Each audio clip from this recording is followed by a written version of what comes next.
요한계시록 2장 18절에서 29절까지 말씀, 저와 여러분들이 한 절씩 교독하여서 읽겠습니다. 두아디라 교회의 심부름꾼에게 이렇게 써보내라. 그 눈이 불꽃과 같고 그 발이 노새와 같으신 분 곧 하나님의 아들이 이렇게 말씀하신다. 나는 내 행위와 내 사랑과 믿음과 섬김과 오래 참음을 알고 또 내 나중 행위가 처음보다 더 훌륭하다는 것을 안다. 그러나 내게 나무랄 것이 있다. 너는 이세벨이라는 여자를 용납하고 있다. 그는 스스로 예언자로 자처하면서 내 종들을 가르치고 그들을 미혹시켜서 간음하게 하고 우상의 제물을 먹게 하는 자다. 내가 내게 회개할 기회를 주었으나 그가 자기 행위를 보아라, 나는 그를 병상에다 던지겠다. 그와 더불어 간음하는 자들도 그와의 행위를 회개하지 않으면 큰 환난을 당하게 하겠다. 그리고 나는 그의 자녀들을 반드시 죽게 하겠다. 그러면 모든 교회는 내가 사람의 생각과 마음을 살피는 분이심을 알게 될 것이다. 나는 너희에게 각 사람에게 그 행위대로 갚아주겠다.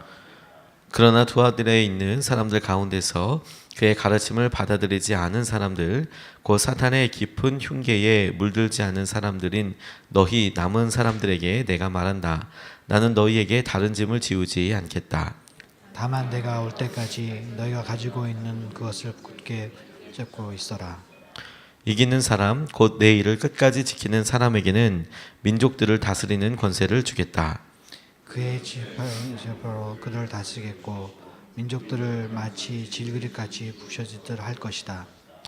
이것은 마치 내가 나의 아버지께로부터 권세를 받아서 다스리는 것과 같다. 나는 그 사람에게 샛별을 주겠다.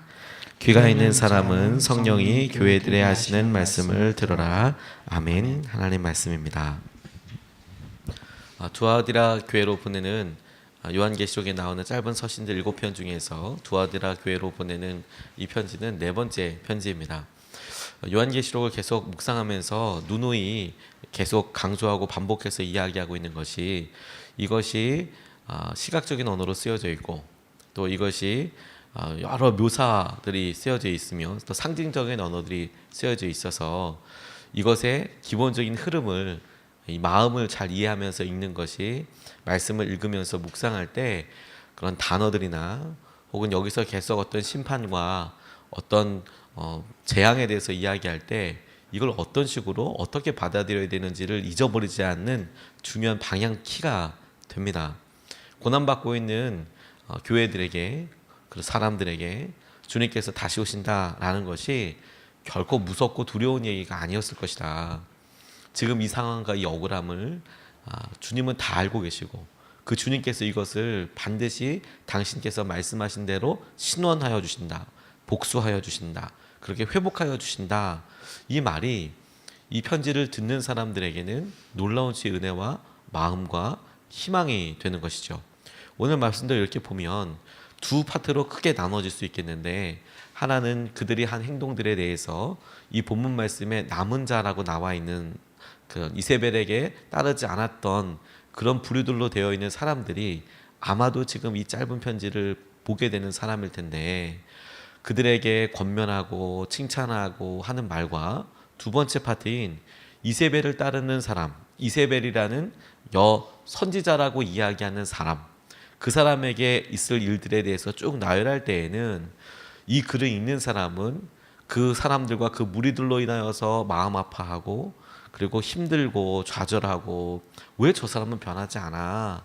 왜 저 사람에게는 심판하지 않아? 이렇게 생각하고 있었을 사람들이기 때문에 이 읽었던 이 후반부의 부분이 두렵다, 어떡하냐, 이렇게 다가오지 않고 주님이 드디어 일하시는 거구나, 주님께서 말씀하시는 거구나, 이렇게 생각되어지고 보여지게 되었을 거라는 겁니다. 그러니까 이 이세벨과 이야기한 부분들은 오히려 우리가 반면교사로, 하나님께서 당신을 따르는 사람들에게는 복 주시고 그렇지 않은 사람들에게는 반드시 하나님께서 직접 말씀하신 그 일들을 이루시는 분이시구나 라고 반대로 힘을 얻게 되는 부분이 되게 되는 것이죠. 이제 그걸 읽고 말씀을 보면 이 말씀이 무겁다 혹은 두렵다 라기보다는 하나님께서 너무 공평하시다, 하나님께서 이런 모든 일들을 행하여 주시는구나. 이런 희망의 메시지로 이 글이 전체적으로 읽혀지게 된다. 이걸 기억해야 한다는 겁니다. 이 두아디라 교회는 우리가 처음에 이 말씀을 읽었던 에베소 교회와 여러모로 좀 대칭이 되는데 예수님에 대해서 이야기하고 있어요.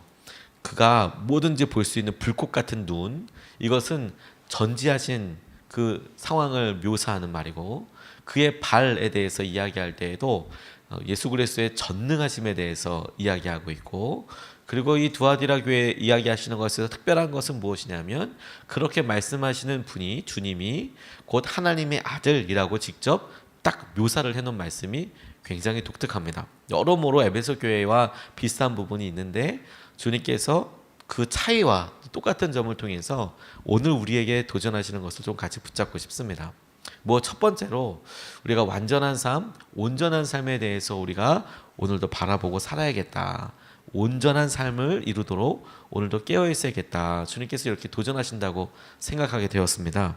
19절 20절 말씀에 보면 나는 내 행위와 내 사랑과 믿음과 섬김과 오래 참음을 알고 또 내 나중 행위가 처음 행위보다 더 훌륭하다는 것을 안다. 20절 너는 이세벨이라는 여자를 용납하고 있다.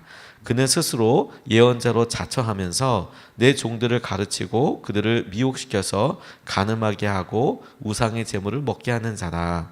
이렇게 이야기하고 있습니다. 두아디라 교회를 칭찬하면서 에베소 교회를 칭찬했던 내용들이 사실 거의 다 나옵니다. 너의 행위를 내가 다 알고 있는데 그 행위가 참 귀하다, 복되다. 그리고 인내나 오래 참음이나 여러 일들에 대해서도 에베소 교회에 축복했던 것처럼 너의 행위들이 참 놀랍다. 그런데 차이가 있는데 그 부분이 어떤 부분이냐면 에베소 교회는 근데 처음 사랑을 너희들이 버렸다 라고 이야기한 것에 비해서 이 두아디라 교회는 너희들의 사랑도 내가 보았다. 그리고 처음 사랑, 처음 행위보다 너희들의 나중 행위가 훨씬 더 나은 것도 내가 보았다. 이것이 마치 어떤 관점에서 보기에 따라서 조금 차이는 있지만 그래도 아주 큰 틀에서 이해를 하면 너희들이 처음 사랑, 처음 마음 놓치지 않은 것도 참 귀하다. 그러니까 두아디라 교회는 에베소 교회에 경고했던 처음 사랑을 버리지 않고 여전히 주님의 믿음대로 살려고 노력하고 그런 마음을 가지고 품었던 그런 교회라고 칭찬해 주고 있는 것이다 라고 이해할 수도 있는 부분이 있습니다. 그런데 이 교회에 대해서 주님께서 경고하시고 말씀하시는 것이 무엇이냐면 그런데 그렇게 모든 일들이 다 갖춰져 있고 수고와 너희들이 했던 일들이 귀한 것은 틀림없는데 너희들 가운데 있는 이세벨이 있다. 그 이세벨은 스스로 자기가 선지자라고 자처하고 그리고 음란을 행하라고도 이렇게 가르치기도 하고 사람들을 가르치기도 하고 그런 우상 숭배까지 이르게 되는 우상 숭배에 바쳤던 음식을 먹는다라는 행위를 통해서 결국에는 우상 숭배의 마음이 열리고 문화가 열리고 우상 숭배하는 것이 아무렇지도 않게 생각하게 하고 하는 문화의 수능에서의 가는 것에 대해서 경고하면서 그들과 함께하고 있는 것이 그들에게 있어서 커다란 지적거리가 나무랄 것이 된다라고 이야기하는 것이죠. 이 이세벨은 북이스라엘의 아합이라는 왕 엘리야가 활동했던 때에 살았던 아합이라는 왕의 왕비였습니다. 이세벨이 보였던 우상 숭배 행동들은 유명했고 그리고 그가 가지고 있었던 추측할 수 있는 음란함, 왜냐하면 이방신을 섬기기 때문에 했던 그들의 예배 행위 자체가 음란하고 그리고 그들이 봤던 그런 방탕함이 있었기 때문에 이 요한계시록의 이세벨이 그런 여러 상징적인 의미를 가지고 있는 것이죠. 그가 그렇게 행하고 생활했다. 그런데 너희들이 그를 뭐라 하지도 않고 그리고 그들과 자연스럽게 함께하고 있다라는 것을 경고하고 있는 거예요. 완전해 보이는 믿음의 공동체 안에 한 사람으로 인하여서 우리의 믿음 안에 자연스럽게 용납하고 있는 영적인 이세벨이 있는지 그게 아무것도 아닌 것처럼 보이지만 자연스럽게 하고 있는 이런 일들에 대해서 이게 공동체 안에 누가 이세벨이냐 이걸 분별하는 게 중요한 게 아니라 말씀을 묵상하면서 내 마음속에 우리 마음속에 자연스럽게 믿음도 있고 그리고 주님을 향한 오래 참음도 있고 간절함도 있고 그런 게 있는데 그냥 우연히 들어와 있는 세상의 기준 하나 우연히 이해하고 있는 하나님께서 기뻐하지 않는 기준 하나, 생각 하나, 그래서 우리 스스로 거기에 매여서 그냥 그렇게 의지하고 안심하고 있는 그거 하나, 영적인 이세벨이 있을 수 있겠다는 생각을 하게 됐어요. 공동체 가운데 마치 한 사람이 끊임없이 자기의 생각을 그냥 가감없이 막 이렇게 이야기해서 공동체에 여러 영향을 주는 것처럼 우리 가운데도 영적인 기준들이 그렇게 있을 수 있겠다. 1941년 12월 6일 날 하와이 진주만 폭격이 있었습니다. 그렇게 진주만 폭격이 있을 때 미국 사람들이 아무런 준비를 못하고 있었습니다. 설마 하는 생각을 하고 있을 때 일본 전투기들이 360대가 습격을 했고 피해가 엄청났습니다. 피해가 엄청날 때 그 가운데 로버트슨이라는 한 해병이 있었습니다. 폭격이 시작되니까 기관표로 달려가서 날아오는 비행기, 자기들 향해서 공격하는 비행기를 향해서 뭐라도 해야겠는데 참 어이없게도 공포탄밖에 없었다는 겁니다. 공포탄은 뭐냐면 소리만 크게 나는 거예요. 총알이 날아가지 않는 거예요. 총알은 총알이지만 앞에 뭐 탄두가 날아가지 않으니까 소리만 뭐 크게 나는 거예요. 훈련용이죠. 아무 준비가 안 돼 있었다는 게 뭐냐면 이런 배들의 기관총에 공포탄만 있었던 겁니다. 그러니까 비행기 날아오는 거 뭐 소리는 다다다닥 우리가 공격은 하고 있다라고 하지만 공포탄은 5만 발을 쏴도 안 떨어져요. 총알 자체가 날아가지 않으니까. 근데 그거 소리라도 내려고 아무튼 그렇게 쏘고 있었답니다. 탄알이 보급될 때까지. 그러니까 뭐 공격을 그대로 다 받은 거죠. 다 받은 거죠. 간신히 그가 살았답니다. 이게 뭐 하는 짓인가라고 생각할 정도로 간신히 살았답니다. 이게 내가 지금 막상 하려고 해도 총알 없으니까 아무것도 아니구나. 이런 일이 있고 자기가 이게 참 어떻게 그걸 기뻐해야 될지 슬퍼해야 될지 여러 위기를 갖게 되는데 이 일이 있은 지 얼마 후에 이 로버트슨이라는 사람이 성경 공부 모임에 참여하게 되었답니다. 그런데 우연히도 이 성경 공부 모임을 시작하는데 우리가 성경을 한 구절씩 돌아가면서 암송합시다 이렇게 하더래요. 이럴 때는 주로 제일 처음에 하는 사람이 유리하죠. 하나님이 세상을 이처럼 사랑하사 독생자를 이렇게 처음에 시작하고 뭐 태초에 하나님이 말씀 천지를 창조하시니라 뭐 외우고 뭐 유명한 구절씩 한 구절 이렇게 하는데 이분이 로버트슨이라는 사람이 이제 나 이거 외워야지 라고 갖고 있는데 거기 앞에서 하나씩 끝나게 되는 거예요. 너무 결정적인 건 뭐냐면 바로 자기 옆에 있던 사람이 자기가 외우려고 했던 것을 낼로 외워버리더라는 거예요. 그래서 자기는 못 외웠대요. 나는 외울 말씀이 없습니다. 뭐 그게 단순해 보이지만 근데 그 사람에게 있어서는 이 공포탄 쏘았던 일과 함께 내 삶에 중요한 것이 내가 사단의 공격을 받을 때 내가 뭔가 대꾸할 수 있고 말씀의 검으로 내게 이것을 대꾸할 수 있는 영적인 무기가 말씀이 없구나. 내가 진리 가운데 서 있지 않은 거구나. 연약한 거구나를 깨닫게 되는 중요한 두 가지 사건이 됐답니다. 이게 뭐 하는 걸까? 내가 어떻게 해야 될까라는 생각을 하다가 큰 충격을 받고 그의 삶에 있어서 믿음을 다시 붙잡게 되는 열심을 내보는 그런 믿음의 삶으로 변하게 됐다는 겁니다. 그래서 세계적인 선교단체가 된 내비게이터의 창시자가 됐어요. 이렇게 하면 안 되겠다라고 그 말씀을 사모하고 사랑하게 되는 것이죠. 하나님께서 원하시는 온전한 모습이란 단번에 완성된 신앙인을 말하는 것이 아닙니다. 확 변해버린 신앙인을 말하는 것이 아닙니다. 어느 순간에 우리의 마음속에 무너져 있는 것이 있고 그 자리에 이세벨이 와 있는 거예요. 영적인 이세벨이. 그리고 그것이 우리 삶의 많은 것들에 괜찮아 다양하게 그냥 삶을 열어놓고 이렇게 하게 하는 것이죠. 그런데 어두움에서 방황하는 삶이 아니라 빛이 자녀가 된 사람으로 변화된 이후에는 복음을 증거하고 사랑으로 실천하고 차츰 변해가는 모습, 이게 온전한 모습으로 변해가는 겁니다. 우리의 마음에 영적인 음란함이나 발견되는 이세벨을 볼 때마다 그것을 주목하고 내가 영적으로 깨어있게 되는 것, 이것이 두아디라 교회에 이어지는 나무라는 경고의 말씀과도 연결이 됩니다. 두 번째로 우리에게 기도하라고 붙잡으라고 하신 말씀이 하나님께서는 우리의 생각과 마음을 살피시는 분이다. 이것을 붙잡을 수 있으면 좋겠습니다. 21절부터 23절까지 말씀을 부분 보면 내가 그에게 회개할 기회를 주었으나 그는 자기 음행을 회개하려 하지 않았다. 그와의 행위를 회개하지 않으면 큰 환난을 당하게 하겠다. 모든 교회는 내가 사람의 생각과 마음을 살피는 분임을 알게 될 것이다. 이렇게 이야기하고 있습니다.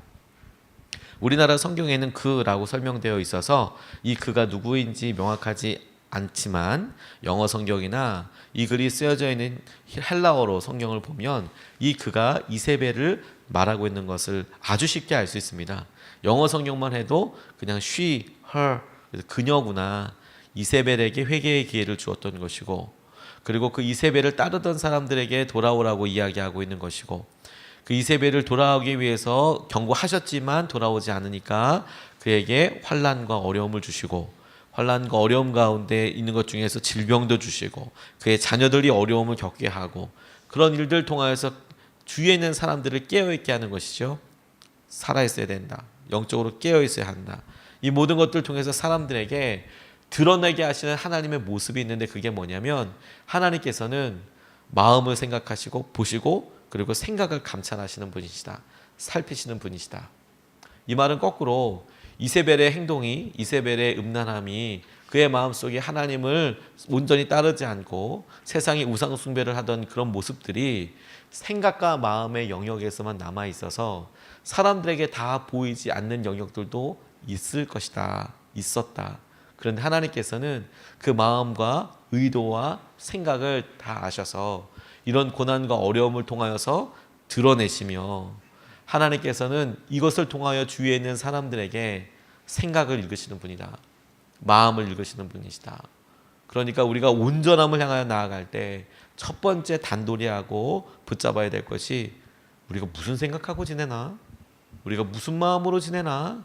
아까 우리가 영적인 이세벨이 멀리 있는 게 아니라 우리 마음 안에 있을 수 있다라고 이야기한 것이 이 맥락입니다. 생각과 마음을 감찰하시는 분이라고 이야기할 때 바깥으로 드러나는 게 다가 아니겠구나.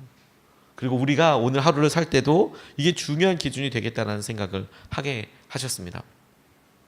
영적인 전쟁은 그냥 우리가 생각하는 대로 뭐 전쟁에 진짜 있는가 보다 이렇게 생각할 게 아니라, 우리가 실제로 경험하게 되고 우리가 실제로 영적 전쟁이 일어나는 것을 우리가 가만히 보면 우리의 생각에서 일어나게 됩니다. 끊임없이 사단이 우리에게 부정적인 것, 세상의 것, 음란한 것들, 그냥 너무 쉽게 분노하고 분노를 품고 지내는 것 당연하다고 생각하고, 내가 차별당하고 있다고 생각하기 때문에 그게 사실일 가능성이 높지만, 차별을 당하고 있다고 하더라도 미워하는 것을 당연하다고 생각하고 그 사람에 대해서 함부로 말하고 그런 것을 당연하다고 생각하는 것들이 있어요.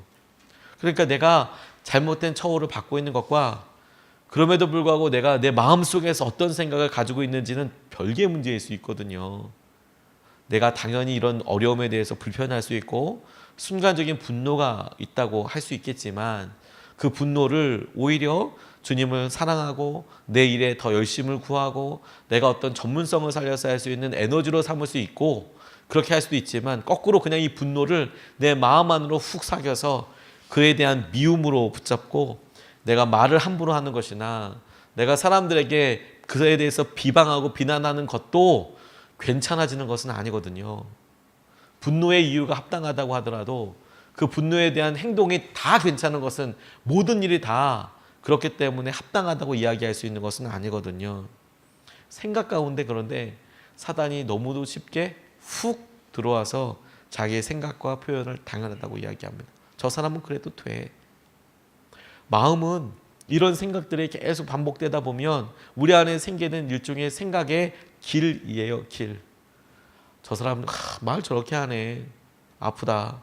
근데 그 다음에 또 그러는 거 보고 저 사람 계속 저러네.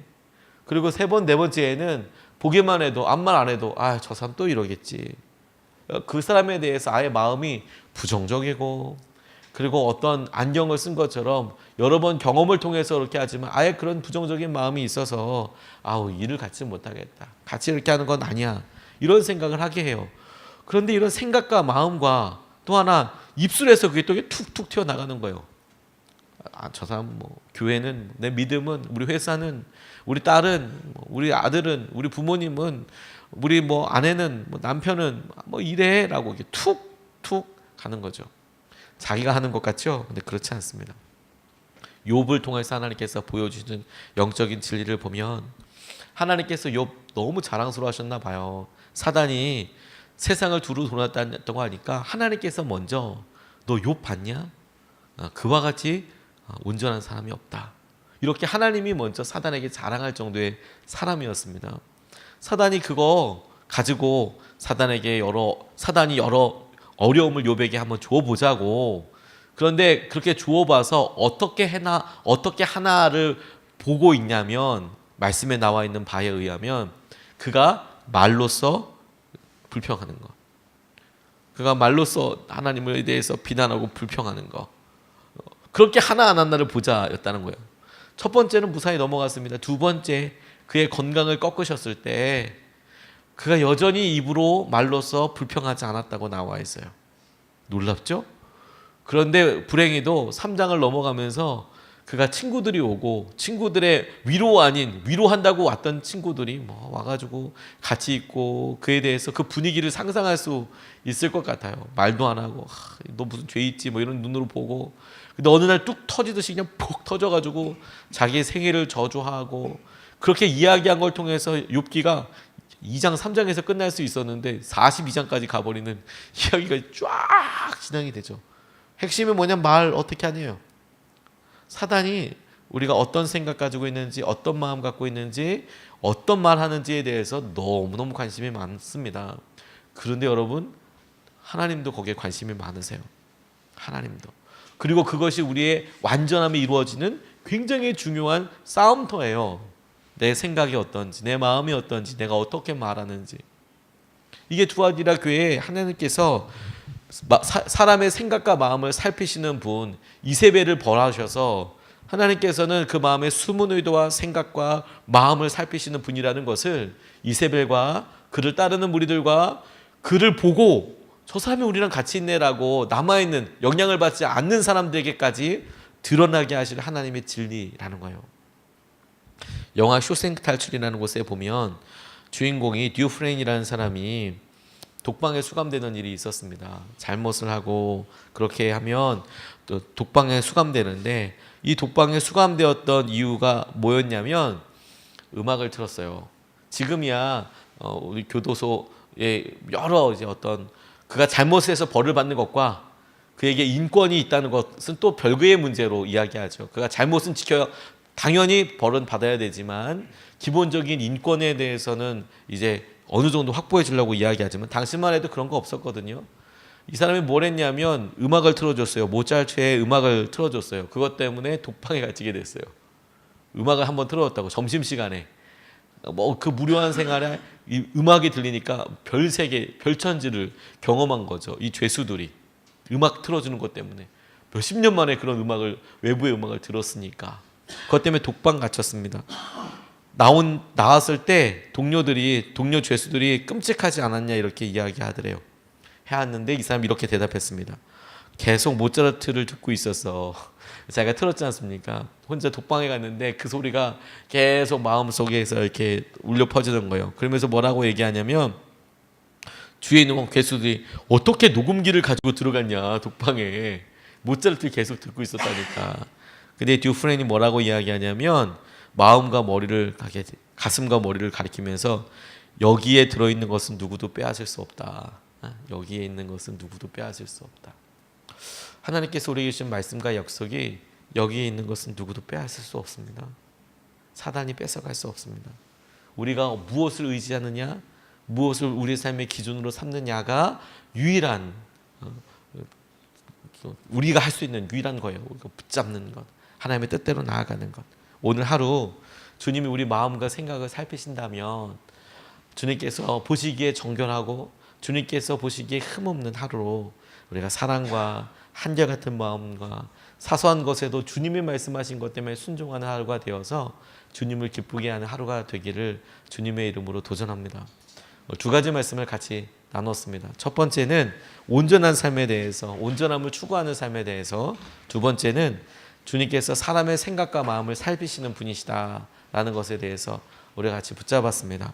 이것을 붙잡고 두 번 나눠서 같이 기도하고 싶습니다. 첫 번째 기도 제목은 온전한 열매에 온전한 삶을 따라가는 하루가 되게 해달라고 기도하겠습니다. 과일 팔 때 보니까 흠이 있으면 90% 가격이 되는 게 아니라 5% 가격밖에 안 되더라고요. 1,000원짜리 과일이 상처가 하나 툭 나면 900원이 되는 게 아니고 그냥 다른 거 살 때 덤으로 주게 되더라고요. 그거 따로 팔지 못합니다.